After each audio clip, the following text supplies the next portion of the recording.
I'm having a bit of a tough day today, so I thought that I'd share that.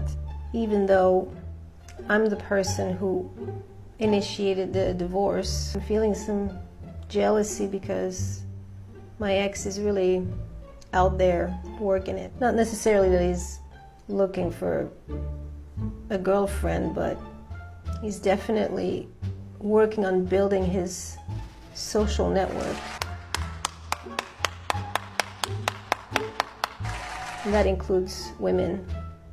And even though I don't want to be with him anymore in that way, it still triggers jealousy and pain. I know he's suffering and, he's dealing with the rejection that he feels because I'm the one who is leaving. Stop the cap!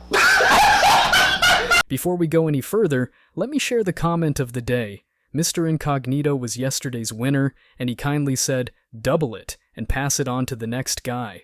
So the amount today is $10. Shout out to Renzi Rose. He said, my grandmother was the light of my world growing up. I decided at a young age that I wanted to grow into the kind of man she would be proud of. My dad taught me how to work and provide, and I was naturally gifted at poetry and singing. I trained in martial arts on the side, as well as danced. I looked like a street thug, but had the heart of a 90s R&B singer. When I hit puberty, my voice was called by my friends Hispanic Barry White. Girls threw themselves at me. The ironic but funny curveball was that I was completely uninterested in the then-current dating scene.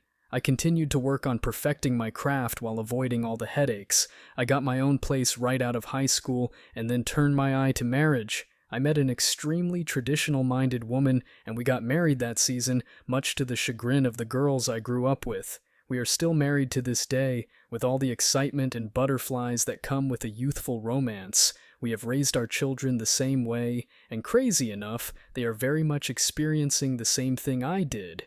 In short, where are all the nice guys? They are finding wives. True wives are found. Men have built-in wife radar. Men, if you live in a city that hates traditional roles, you may likely have to move. Do not lose hope, and do not let modern girls kill your heart.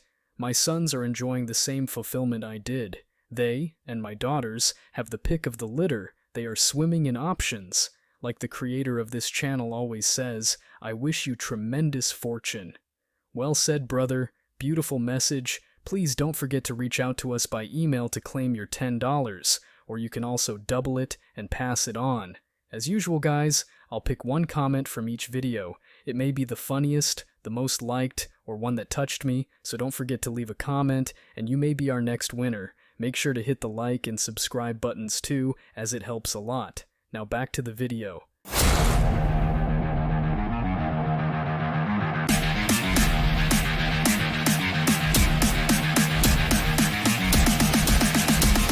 Embrace your masculinity.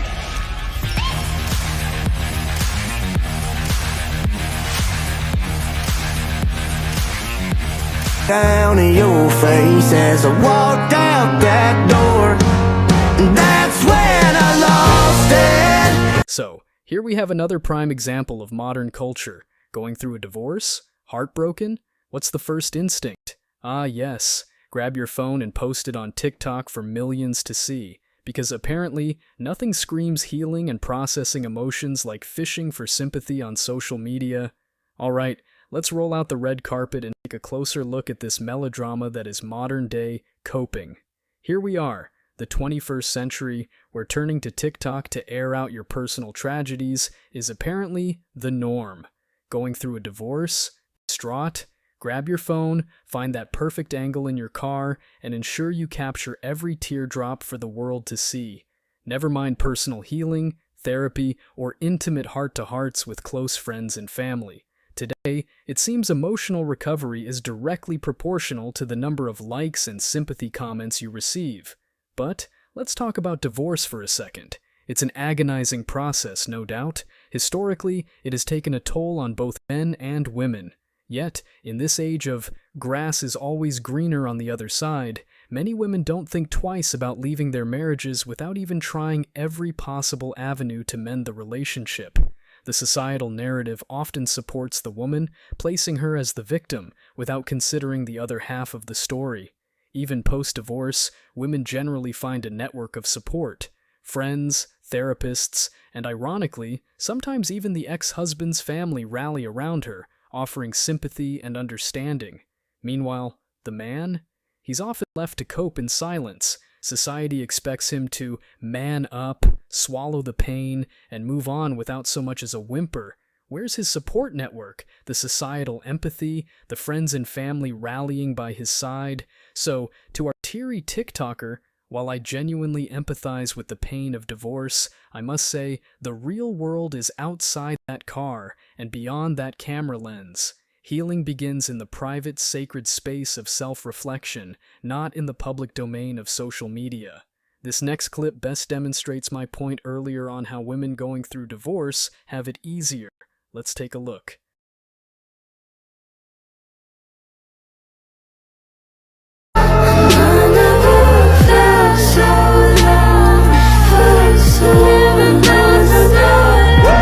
For those listening to the audio only, she's crying and has a bunch of text on screen, and it says, "You're going through a divorce while having 3 kids, 3 and under, and you're at a restaurant alone with them, and 3 people come and tell me I'm doing a good job, someone paid for my meal, and another helped me to my car. They had no idea what I am going through and have no idea how much they helped me. Forever grateful for people like that." Watching this recent clip, one thing is for sure, there is an ocean of compassion and support out there for women, especially mothers. Here's a woman, visibly distraught, navigating through the turmoil of divorce with 3 little ones in tow. And without anyone knowing her backstory, kind-hearted strangers, most likely they were men, step in, compliments, a paid meal, assistance to her car. It's heartwarming, really. It's a testament to the community spirit and the genuine empathy people have. Yet, it also underscores a point we touched on earlier. Women often find support in unexpected places. There's this societal cushioning that rallies behind them, sometimes from the most unlikely sources. Now, let's flip the script. Picture a single dad, fresh off a divorce, with 3 kids in a restaurant. Would he experience the same level of support? Would someone commend him for doing a good job, pick up his tab, or offer a hand to his car? This isn't to undermine the difficulties women face. Instead, it's an invitation for society to pause and ponder. There's a narrative here, one that tends to sway in favor of women, especially mothers. Compassion should know no gender, but clips like these starkly highlight the disparities in how our society extends its support. Remember, everyone's going through something, and everyone deserves a little kindness. I'm having a bit of a tough day today, so I thought that I'd share that. Even though I'm the person who initiated the divorce, I'm feeling some jealousy because my ex is really out there working it. Not necessarily that he's looking for a girlfriend, but he's definitely working on building his social network. And that includes women. And even though I don't want to be with him anymore in that way, it still triggers jealousy and pain. I know he's suffering and, he's dealing with the rejection that he feels because I'm the one who is leaving. Stop the cap. Stop the cap right now. Stop the cap. Well, what have we here? Another classic case of, I don't want you, but I don't want anyone else to have you either. Let's break it down. Our lovely lady in the video initiated the divorce, which is her right, but now she's salty because her ex-husband, God forbid, is moving on with his life. She explicitly says she doesn't want to be with him, but suddenly there's this nagging jealousy because he's out there daring to build a social network. With women, no less. Here's a hard pill to swallow. Just because you're done with someone doesn't mean they should be confined to a life of misery and loneliness. This man seems to have grasped the age-old concept of moving on, but for her, it seems the narrative is, even though I don't want to be with him, I just don't want to see him happy. What I find amusing is her assumption that he's suffering. Oh honey, he moved on. I'm sure he's no longer suffering. I'm pretty sure he's thanking you for his newfound freedom. The fact that he's out there, perhaps living his best life, doesn't necessarily mean he's suffering from the rejection. If anything, it's a testament to his resilience. She wasn't happy with him, and now she's not happy without him. He moved on and she can't stand it. She probably thinks she was the best. Now let's address the elephant in the room. We're looking at a lady in her 40s or even 50s, and she's now navigating the dating landscape post-initiating a divorce, and she's discovering that the grass isn't always greener.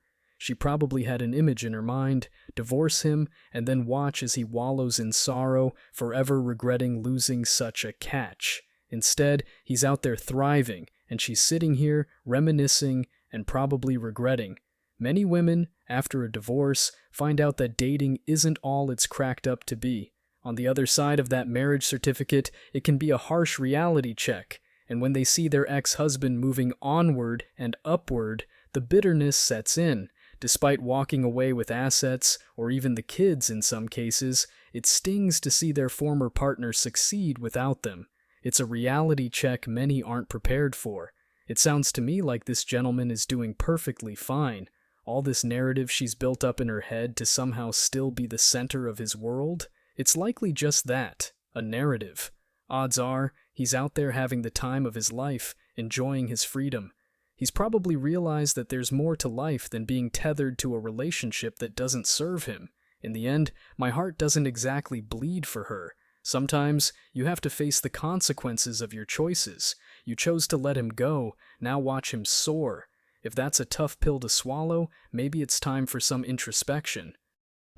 Does anybody else who's going through a divorce feel like this emotional toll just takes such a physical toll on your body? Like, I'm so exhausted, I can't sleep, and I'm stressed, and I can't remember things. Like, literally, my brain is just, like, not absorbing information. I can't remember what I did yesterday. I literally just cannot remember anything. I'm forgetting everything, and I'm just never really been like that. My temper and my patience is so short. I've also never been like that. I've always been a pretty patient person. I've never felt so angry in my life, and I've never understood what a toll being an angry person can take on you. And when you're going through this whole thing, it feels like it's your whole body. And I'm physically just exhausted. And like, part of you wants to just rush through it and get it over with and move on because of how you feel physically and emotionally and mentally and everything. And because you just want to get your life back, you want to feel like a normal human being again. And then part of you is just sitting there holding out hope that maybe something would change, and it doesn't. I don't know. I feel like when you're in the process of the divorce, your whole life is just in this weird limbo. Like, you're not married, but you're not really divorced yet. You're still living together, and you're just in this weird, unbalanced life. And everything just feels so up in the air, so uncertain. And, I've been through a lot in my life. I really have. A lot. And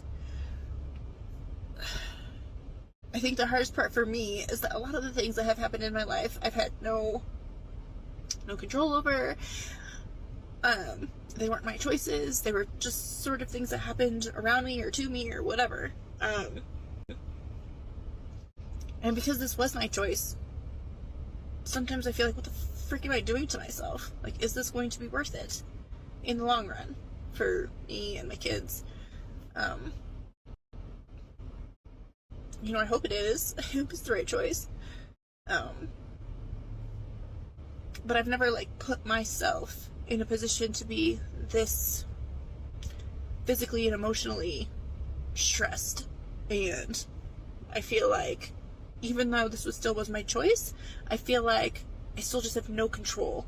And if you're a person that suffers from anxiety at all, not having control over the things in your life or the things around you just makes things 10 times more overwhelming. And I thought I would feel more in control in this situation, and I don't. And I'm to the point where it's just like, I just need to move forward. And the process just takes so long. Like the legal part of it, the physical part of it, like moving and doing all those things, and you know, the anticipation of telling her kids, like our kids still don't know. So like all of it just still feels like this huge weight. And I don't know if at the end of it, it's going to feel like the weight is lifted. I'm winning something. It's not like there was a successful end to this, because there is no successful end in divorce. But I don't know. You know, I hear a lot of people say that once it's all over, you will feel relieved, you will feel better, and you can kind of start over. But where's the light at the end of that tunnel? I don't know. So, I recently stumbled across this clip of a woman airing her emotional divorce journey on TikTok. My first thought? Classic move, seeking validation on social media to reinforce a personal decision. Is this today's equivalent of therapy? And let's be honest, isn't it just a tad cliche at this point? Every time I hear, I've been through a lot, or I've got a lot on my plate, it's almost as if there's a script that everyone's following.